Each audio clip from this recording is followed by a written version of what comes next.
মধ্যপ্রাচ্যের বিষধর সাপ অ্যারাবিয়ান কোবরা। শরীর উঁচু করে বিশাল ফনা তোলার জন্য এরা সুপরিচিত। সামনাসামনি সেই ফনা দেখে যে কেউ হয়তো ভয় পেয়ে যাবেন। এদের কামড়ে মানুষের মৃত্যুও হতে পারে, তবে সাপটি সচরাচর মানুষকে আক্রমণ করে না। প্রাণীজগতের আজকের পর্বে আমরা দেখব অ্যারাবিয়ান কোবরার জীবন কথা।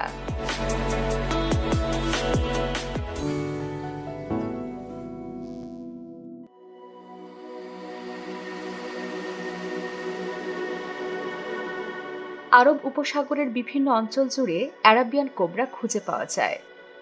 সৌদি আরব, ইয়েমেন, ওমান এবং জর্ডানের শুষ্ক এবং মরুভূমি অঞ্চলে এরা বসবাস করে।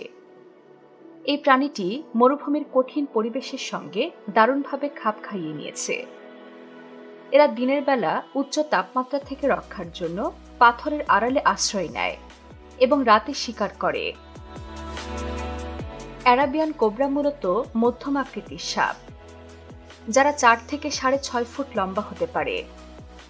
এদের রঙে যদিও খুব একটা বৈচিত্র্য দেখা যায় না, বেশিরভাগই বাদামি, ধূসর এবং কালচে রঙের হয়ে থাকে। অন্যান্য কোবরার মতোই অ্যারাবিয়ান কোবরাও বিপদে পড়লে ফনা তুলে ভয় দেখায়। এই ফনা পাঁজরের হাড় ও কাঁধের চামড়া প্রশস্ত হয়ে তৈরি হয়, ফলে সাপটিকে অনেক বড় এবং ভীতিকর দেখায়। প্রাণীটির সমস্ত শরীর মসৃণ আঁশ দ্বারা আবৃত, তবে অন্যান্য সাপের তুলনায় এদের মাথা বেশ বড় কিন্তু সরু হয়ে থাকে। কোবরা তার আইকনিক রক্ষণাত্মক ভঙ্গিমার জন্য সারা বিশ্বে সুপরিচিত। যখনই কোনো বিপদ দেখে তখনই তারা শরীরটাকে মাটি থেকে ওপরে উঠিয়ে ফনা তোলার ভঙ্গি করে। একই সাথে অত্যন্ত জোরে শব্দ করে, যা তাদের শিকারীকে ভয় পাইয়ে দেয়। অ্যারাবিয়ান কোবরা নিশাচর প্রাণী। দিনের বেলা তারা মরুভূমির উষ্ণতা থেকে বাঁচতে পাথরের আড়ালে লুকিয়ে থাকে এবং রাতের বেলা শিকার করতে বেরোয়। অ্যারাবিয়ান কোবরা মাংসাশী প্রাণী। তারা প্রধানত বড় ইঁদুর, ইঁদুরের বাচ্চা, পাখির বাচ্চা, টিকটিকি ইত্যাদি শিকার করে। এরা প্রথমে এদের বিষাক্ত ছোবল দিয়ে শিকারকে ঘায়েল করে এবং পুরো প্রাণীটাই গিলে খায়।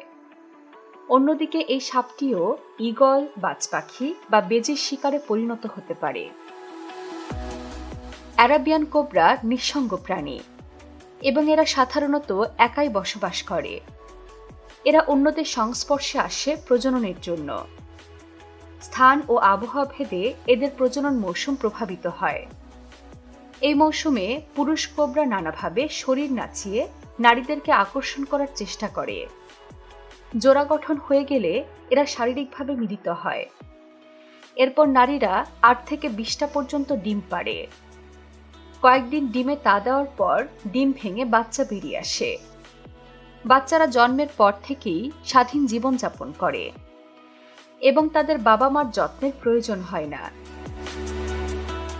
পৃথিবীতে কত সংখ্যক অ্যারাবিয়ান কোবরা আছে তা জানা না গেলেও এদের অস্তিত্ব হুমকির সম্মুখীন নয় বলেই জানিয়েছেন প্রাণীবিজ্ঞানীরা।